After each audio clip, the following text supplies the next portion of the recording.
Gospel show, gospel show.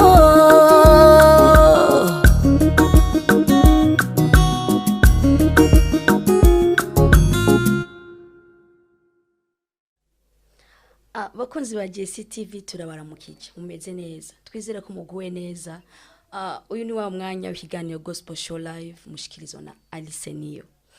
Uyu munsi dufise umutumire adasanzwe, umutumire asizo mavuta n'Imana, umutumire novuga ngo akora ivyazi kurande gwanje sanzwe ndamuzi cyane ariko ashira kuyibwira kugira ngo mushiye kumenya wariwe. Karibu cyane umutumire wacu. Ego murakoze cyane. Umeze neza? Ego cyane. Kari muri studio za JCTV. Murakoze cyane. Murahawe ikaze. Asante sana. Kari muraberewe cyane. Asante sana. Mashaka kwibwira ko adukirikirana kugira ngo bashaka kumenya wote ko turavugana wariwe. Kwanza kabisa mtanisamee nitapenda nitumie sana lugha ya Kiswahili kwa sababu ni Mrundi lakini sikukulia hapa kwetu.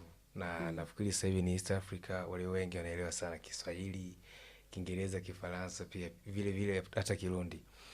Mimi kwa jina naitwa Augustino Vocal na ukiniita Augustino Vocal utakoja kosea. Nafanya gospel music.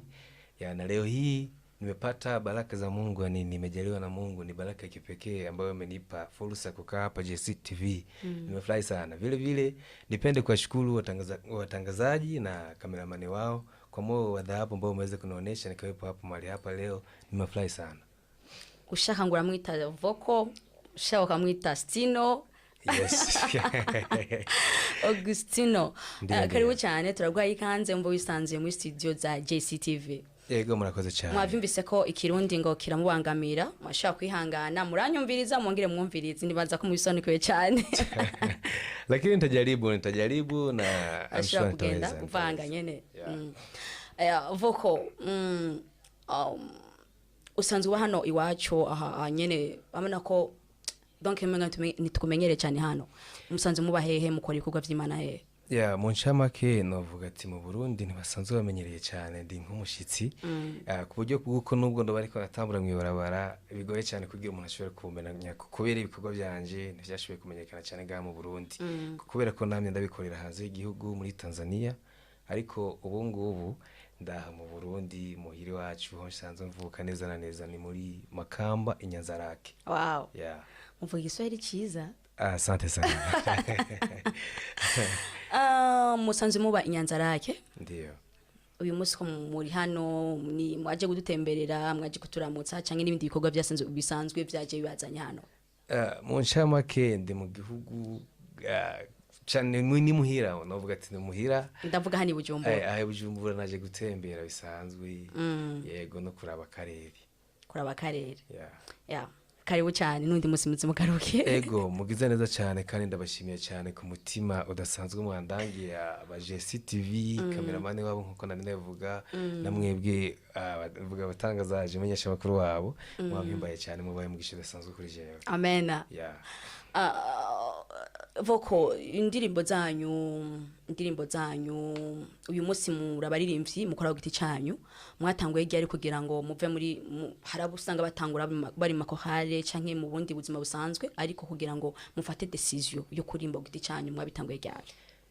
Mu ncamake no ishura mpereye kuko watanguye kuvuga ati harabatangura mu makorare bakagaruka kurimba ku giti cyabo, naje natanguriye muri korare hari mu mwaka wa 2006. Ku giti cyaje nta mwanya muremure maze mpaye ndirimba personnel vuga uko byandamaze nk'imyaka 3 gusa ndirimba ku giti cyaje. 3 no kuvuga ngo watanguye muri 2000 washaka kunyibuza 2018. No watanguye burya? Yes. Vocal nakumenye ryari? Birashikuba menye kera kubera ko wamenya nkiri muri korale. Kuko ibikorwa bya korale byarashoboye kwamamara cyane batari bakibashobora kutumenya. Ariko sine nakore ku ruhande rw'iwanje ndi umunsi wa mbere nakubonye kuri stage hari muri Nyanzarake twe twatewe iteka n'Imana turahashika umunsi wa mbere nakubonye kuri stage wari uberewe cyane wari wambaye ibintu nk'ivyo nyine ariko vyera yes ndakora ngo ibintu vyera kuko urazi kwambara ni vyiza yes mwatangwe muri 2018 niho mwatangwe kurimba indirimbo ku giti cyanyu kuva muri 2018 gushika uyu munsi mubona ko kuva mwinjiye muri donc guhagarira tala yanyu mubona nihe ntandukano ryo kuba wakorana n'abandi muri kohare no kuba uri wenyene uyu munsi icyo ndavuga ku ruhande rwanje urazi kenshi bavuga ati ubunyegeri bwinshi ntibwimba ariko hariho benshi bataza kuntahura uko hakora ikintu ku giti cyawe kenshi na kenshi kirihuta kugenda cyane cyo kimwe n'ubwo muri kumwe n'abandi bantu benshi kuko muri benshi hariho abashobora kubibigaba harimo abandi bashobora kugamburuka kuko ibuke na Yesu ari kubona abakozi na zijya ntumwa zibe 12 harimo abashobora kumugabira ariko kenshi na kenshi yarashobora gukoranya nyine akerekana courage ziwe afita yani ntiyacika intege niyo mpamvu rero je naciye mpitamo gukora ndumu kubera ko intego n'intumbi nari mfita ari gushitsa message yanje kure ya bitandukanye nuko nari kumwe n'abandi ko ndi kubona abandi kuko ntivyashobora gushika kure nkuko nipfuza donc washatse kugaragaza ikiri muri wewe kugira ngo gishike kure uri wenyene udafashe utari kumwe n'abandi niko biri okay kuva 2018 gushika kanya mufite indirimbo zingahe kuva 2018 gushika isa tuvuganira ko ndafite indirimbo zikwira kuri 12 audio ni zingahe video ni zingahe ndafite ama video 10 n'ama audio 2 wow yes urakaze cyagenze gute kugira ngo wowe bishobore ko mbona abandi bananirwa ugasanga bafise mu ndirimbo 12 ugasanga bafise video 2 canke imwe ko vyagenze gute kugira ngo umve ko harimo ingufu nyinshi muri make mu ncamake mu gihe uhakora ikintu ufita kibali niseme kibali ni kwa wale ambao wanaelewa Kiswahili utaelewa ni kitu gani lazima unaweza mambo yote kupitia yule anayekutia nguvu sio mwingine ni Kristo Yesu kwa sasa naweza kufanya hata zaidi ya hayo unayosikia audio 2 na video 10 naona bado sana natamani niwe na zaidi wow kweri ko yesemo kuri imidimbo zimpaza Imana utagiye muri zo zindi twumva Nyanzarake abava barimvyi benshi kandi bari mu bafisa amatala atandukanye kweri ko wahisemo kuri imidimbo zimpaza Imana ni kweli kabisa na hilo swala kila mmoja anajiuliza kwa nini Augustino Vocal aliamua kuimba nyimbo za gospel music wakati vijana wenzake ambao ni lika moja wanafanya profane music kwa kweli mimi niliweza kukaa nikafikiria unajua ukiweza kusoma Biblia kuna mahali imeandika kwamba mbingu na dunia ni vyote vitapita yani kila kitu kitapita lakini neno lake litabaki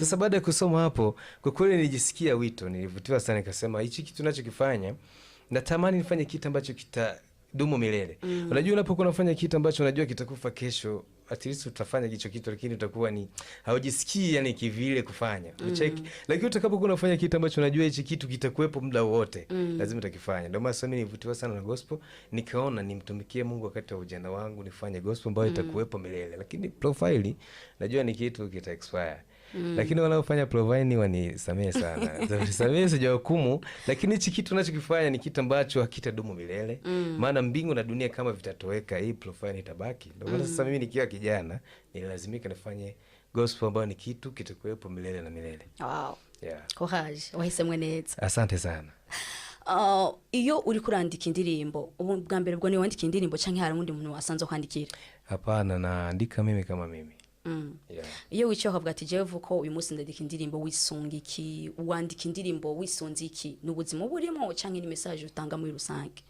kwanza kabisa wakati mimi naanza kuimba nimeanza kuimba lifestyle ambayo iko yani katika maisha ya binadamu kutokana na yale yaliyonikuta mwenyewe kwa sababu unajua kila binadamu anakuwa na historia yake na kutupitia historia yangu ambayo niweza kukutana nayo katika maisha yanipelekea niimbe na kujaribu kufuatia sana kwanza kabisa mimi na ni kama nilivyoweza kuambia wapenzi watazamaji naitwa Augustino YouTube yani ingia pale utaona kazi zangu maana yani nilikuwa nicho sawa na mnisamee sana ukipenda yani sio kupenda support kazi hiyo sababu kazi hii inahitaji support sana gonga like comment vile na subscribe ili niweze kufanya zaidi na zaidi ukifika pale utakutana na orodha ya nyimbo ambazo nimeweza kuzifanya kwanza nimeanza na dunia yani nimegusia sana upande wa dunia kwa sababu nijifunza sana kuhusu dunia kanipelekea niimbe baada ya hapo nimekuja kuimba nyimbo za kumshukuru Mungu na kumsifu baadaye, lakini nimeanzana na dunia sana. Yani nikizungumzia dunia nagusia pande zote, watu na maisha.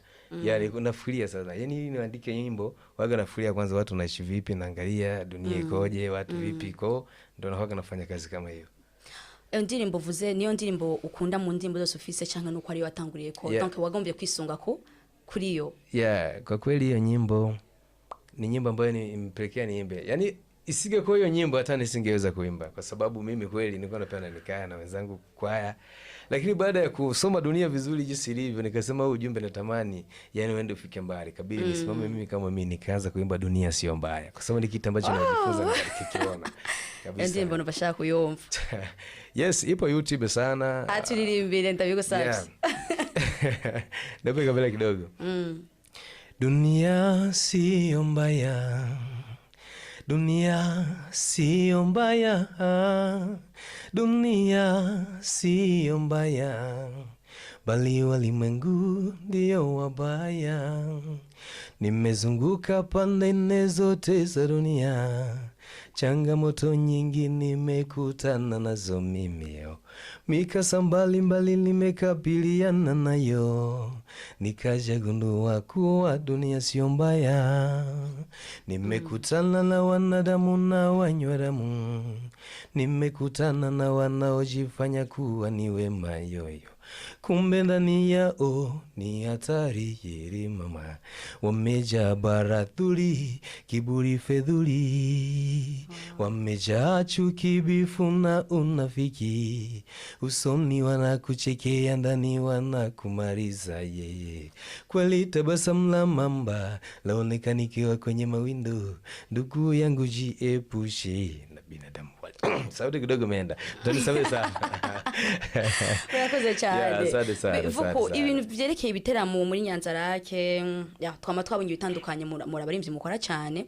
Be wewe bimeze gute, maze gukora ibiteramo bingana gute muri Nyanzarake? Bibaye ngombwa nani iwacu mwashiye ko mwakorera cyangwa ugasanga amazi kwakorera, muvyifashemo gute kuvyerekeye ibiteramo mukora?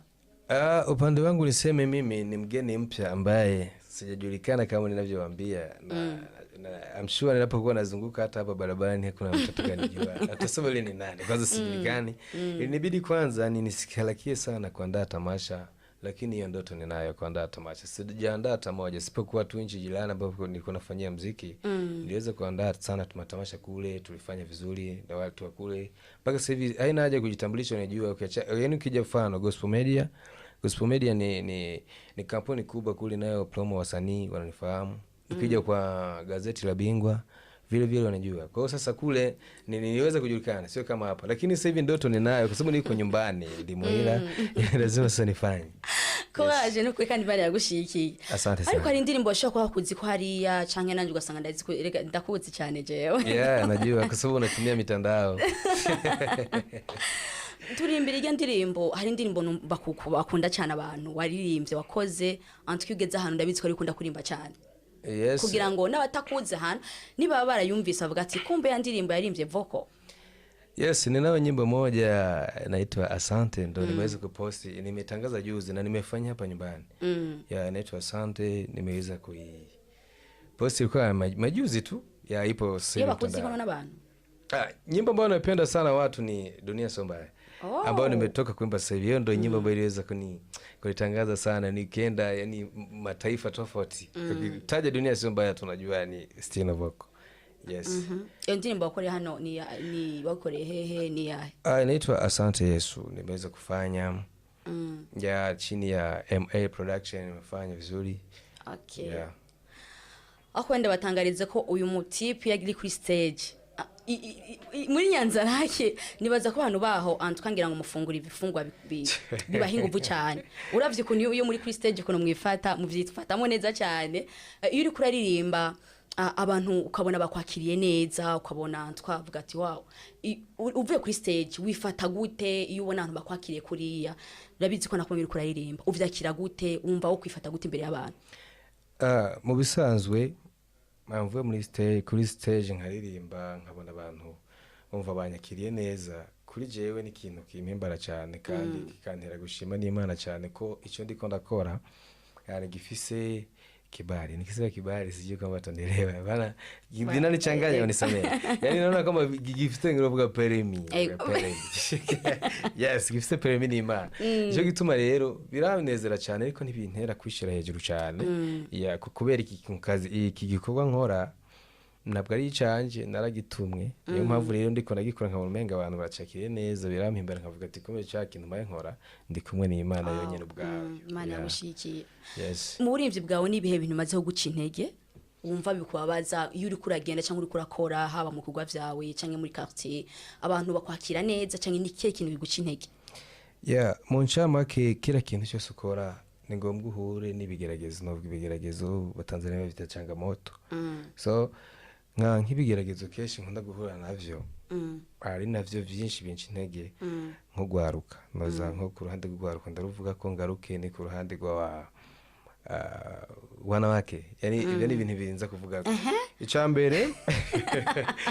icambere ndiko ndakora gospel music ndi nk'umuntu w'umusore nkiri mutuku gwaruka benshi barantangarira ati none iyo kumenga yaraberewe na profile benshi babivuga uko ariko rero ari ikindi kintu batazi baragusuzugura cyane hari bakwita pasiteri kwa wisanze ukiri muto wisanze ukiri muto wari ukwiye gukora profile wari kuronka abantu benshi byinshi uravuga byinshi ariko jewe rero ivyo ndabifata ibisanzwe nubwo umuntu urengana bagutera amabuye agasubira ibi wari wose gutahura uko yishakiye ni bito kuko ntabwo mbaye wa mbere kuko na Yesu umwana w'Imana bwiwe yadutumye ikintu gikorwa duhadukora byaramushikiye aho yarabaye ntibamwemera baravuga ati ujya muhungu wa Yosefu se biri mubaji urumva none nanje ndindire maze kuba ndose karorero kuri nyene cyanda biha agaciro gato ahubwo bica bintera kuraje kubandanya nikorera ivyanje ne navuze ko ngaruka kumvuga ku ruhande rw'abakobwa ariko barambabarira cyane siniko ndabacira ubanza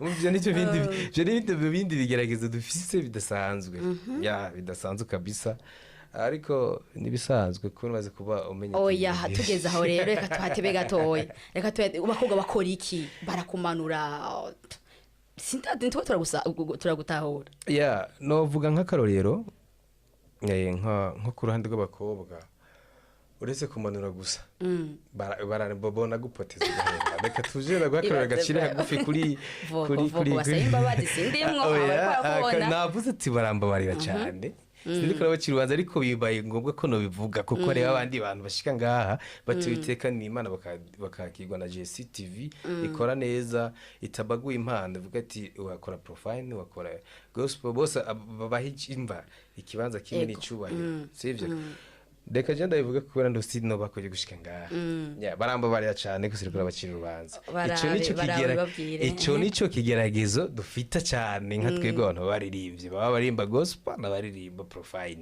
ariko umaze kuba uri umuntu witahura neza nico bikora ko n'icari cyo ngombwa ko ubaze bukiruje kure yaho wirengagiza kwavuga cyane twege nuko byambaye koreka mbandanye ndawe imbere niko biriye bazokwita amazina arishima ameze ko ariko kubera nawe umenye iki uri kurakora n'icyo ari cyo nisiguro yacu bakobwa nico geragezo cyo tuma wewe upotera ugira ko mazima abakobwa mwirinde cyane kuri vocal mwirinde cyane n'abandi baririmba gose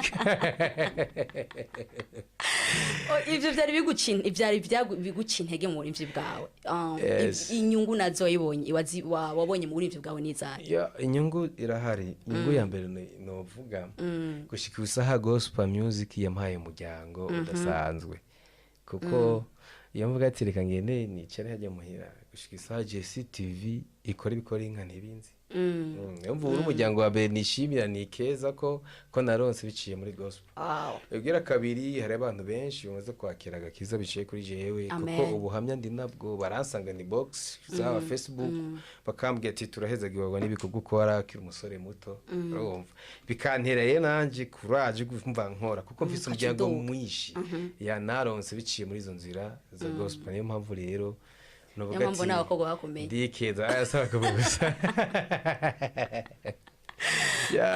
indirimbo uririmba ufite ko zigushikana he impano yawe wifuza ko message utanga yoshika he jewe impano yanjye fita yo kuririmba nifuza ko yonshikana kure bavuze kure singaha gusa Bujumbura ntabwo ari South Africa kuko tucari Africa ndakeneye ko ja East Africa akava East Africa kagenda n'isi yose gashika kuko hari abantu benshi ndizera ndisiri ko bazoyakira gakiza biciye kuri jewe kuko nk'abasore benshi birabacanganya uzosanga benshi bari mwibarabara ku mihanda bariko baranywa inzoga abandi binywera ibiyayura mutwe ariko wabona umusore mugenzi wawe ndiko ndakora ibikorwa nk'ivyo baca banyiga ko nkababera akarorero bikaca bituma nabo nyene baza bagakora igikorwa kizoba ibihe vyose avoko ndifuza kumenya umurivyi mwamaze gukorana muri izo ndimbo zose mwakoranye korabo umaze gukora niwe murivyi mwakoranye canke ninde wifuza ko mukorana umuririmbyi maze gukorana nawe arahari n'umuririmbyi w'icyamamare cyane nawe yanyakiye mu Burundi yitwa Aratuyagira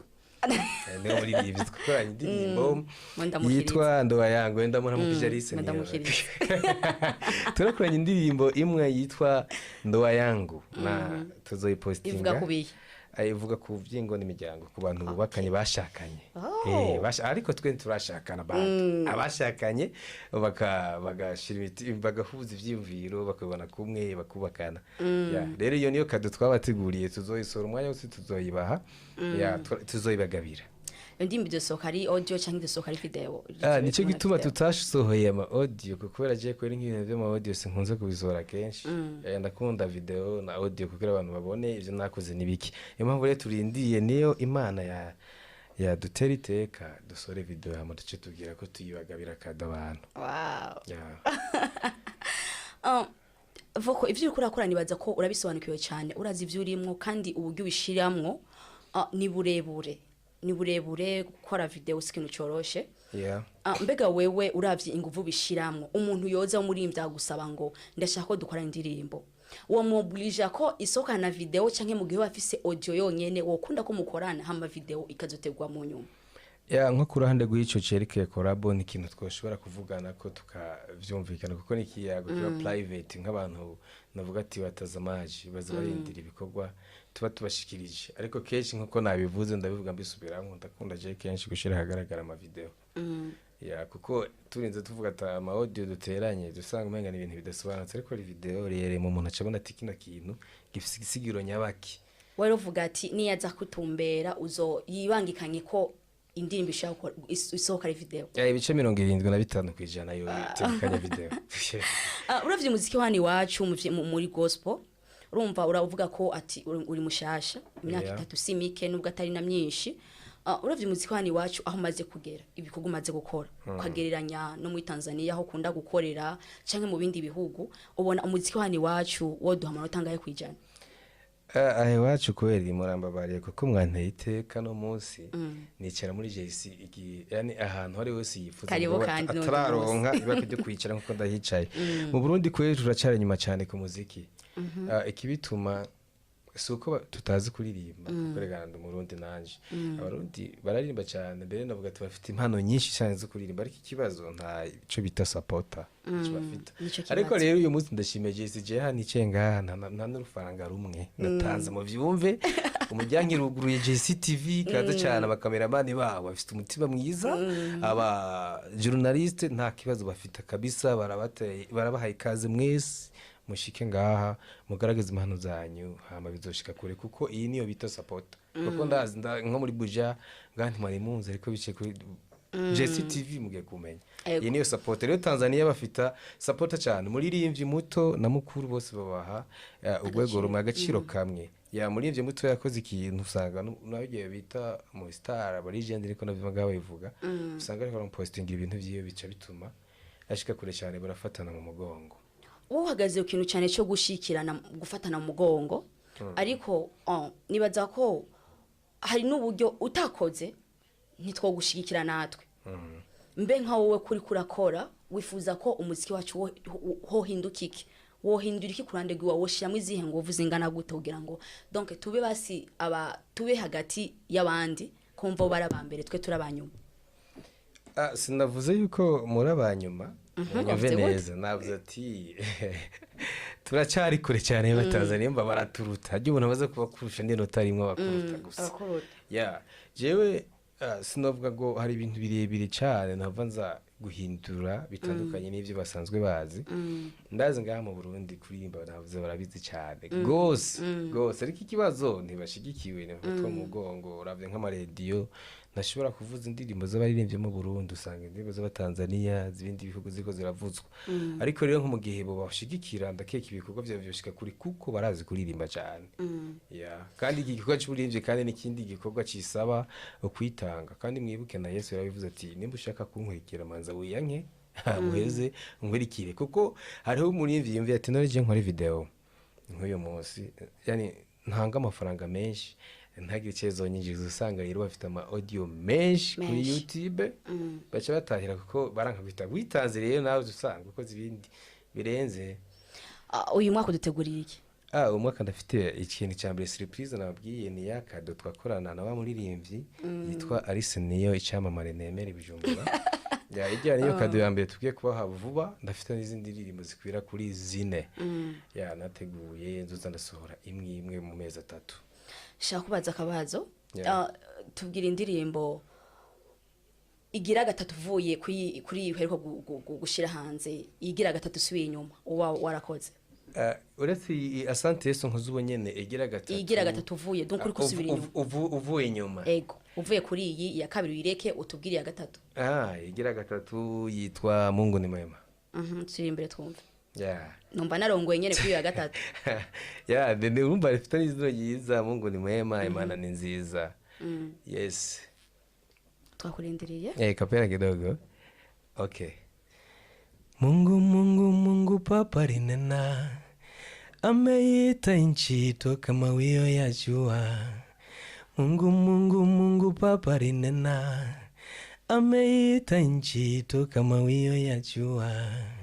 Hata machweo yake tokea Sayuni, ukamilifu wa uzuri wa Mungu umemulika dunia yote. Mungu ni mwema, Mungu ni mwema, Mungu ni mwema, fadhili zake zadumu milele daima, neema zake zatosha sana maishani mwangu. Umepita bahari, wema wake hauneneki kwa wanadamu. Ni mwema kwangu, ni mwema kwako, ni mwema kwa watu wote. Mungu wetu ni mwema, Mungu wetu ni mwema, Mungu wetu ni mwema, Mungu wetu ni mwema sana. Wow, ndirimbo y'ikirundi gira. Indirimbo y'ikirundi ndi nayo gusa kimwe iri muri ziriya audio ntarashira ahagaragara. Narakoze indirimbo yitwa Yesu n'umugiraneza. Yesu n'umugiraneza. Ni kirundi cyuzuye Yesu n'umugiraneza. Umuntu yayikwandikiye ntumbeshe yandikiye. Ni jewe ariko imanda yirimba uzomenya nigiha kubera keshi cyana niye umenga nigiha, ariko ndazaza bitahura kubera ko turafisa umusiguzi mwami yari agusigurira ukamenya tubona yaririmbye ibiki. Umuntu uri mbikingereza ndisire kushobora kumenya ati kino kintu n'igiki nubwo rero n'usiguzi. Yes. Ndifuza gukora ibiteramo cyane muri Nyanzarake Vlog. Kubera nabonye bitabira ibiteramo cyane. Antwa raba ukuntu video nimba upanga gukora indirimbo video 3 rero ukoreza ibiri umwaka uteguye igiteramo. Nzogushikira neza. Uretse Inyanzarake gusa wambwiye ni Bujumbura. Ndakora ibiteramo hamana East Africa. Kuko iyo niyo ndoto yanje shaka nkora ibiteramo hose. Uyu mwaka ariko ndabigusavye. Mu mwaka nko mu mpera kuko razi ndashobora gufatanya ibintu bibiri rimwe gusho nta kibazo. Nzokwishuza. Nta kibazo. Ndagwaye mu 8 ko ni kera. Ndagwaye mu 8. Mu 8 nk'Inyanzarake wampaye karore mpera Inyanzarake barakunda ibiteramo mu gihe habaye imisi mikuru nka Noel, Bonane na Pasika. Yes. Nta kibazo. No gutera intege cyane kubera ko wahisemwe neza umurimo ukora n'umurimo utari bose boba. Yari mejeje. Mwatevye kumbwira nabitse ndaburi umbwira ngo magarara. Endereza sasa. Ntiyanaguye none ntanaga. Nikwazime? None mwatevye kumbwira. Hana indiye ko mubivuga ndabura. Ako ndayejeje.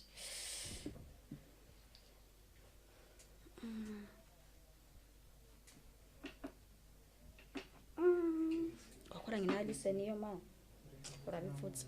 Ni ngomba ndakuvuge nyene kuko Sobanye kibujumbura. Unibo. Yeah.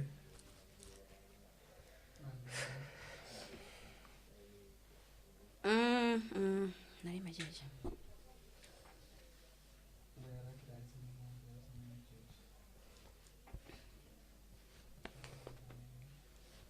Endelea sasa.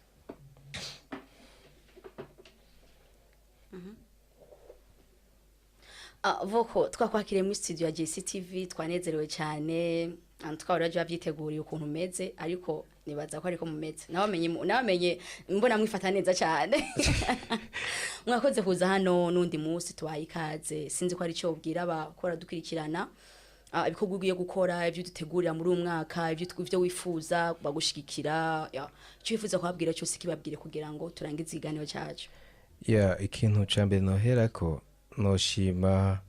nshimira JCTV na bamenyesha makuru bayo hamwe n'abakameramani ku mutima w'inzahabu bandangiye uyu munsi ubona tubiteka nitekana n'Imana nkaba nicaye mu biro byabo n'ikintu cyambere cyampimbaye cyane cyankoze ku mutima kigira kabiri nashaka ndababwira abantu badukurikirana bakunda ibikorwa mpimbaza banyarukire kuri YouTube yanje kwanza kugira ngo bamanze bafate mu mugongo mu gukurikirana ibikorwa byanje bafite wande like comment na subscribe iyo nibishitse bagire na share ku bandi kugira ngo ubutumwa bushobore gushika kure hame kigira kabiri ndabateguriye vyinshi ngaruka cyane mvuga kuri yakado nabategurira kadora zuna gutegura ikado ni ngombwa yakira nta kiguzi na gito ushobora gutanga ariko kadora yakira hari indirimbo twakoranye na wa muri rivi ndavuga mukendeye kumumenya muje namwe kuri YouTube mongere mu murabe ariko iyo niyo ndirimbo ya mbere nzobagabira bure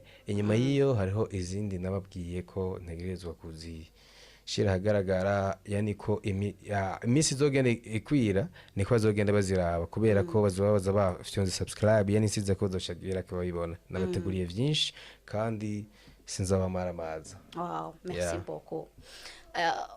Novuga ngo abakonzi twari kwa mu JCTV nukuri pe murabizi ko tubanye neza nundi munsi duhure ngaha cyari cyakiganiro nyene gospel show live mushikirizwa na Alice niyo twahezagiwe mwarahezagiwe cyane kudukurikirana munyarukire cyane kuri JCTV turavuga channel yacu JCTV mugire subscribe mwongere mugire like na share kugira ngo ibikorwa byacu bibonwe na benshi abataragaragaza impano zabo turari ku bwanyu muze muri benshi kugira ngo donc dushigikirane mu murimo w'Imana murakoze cyane ciao ciao Gospel show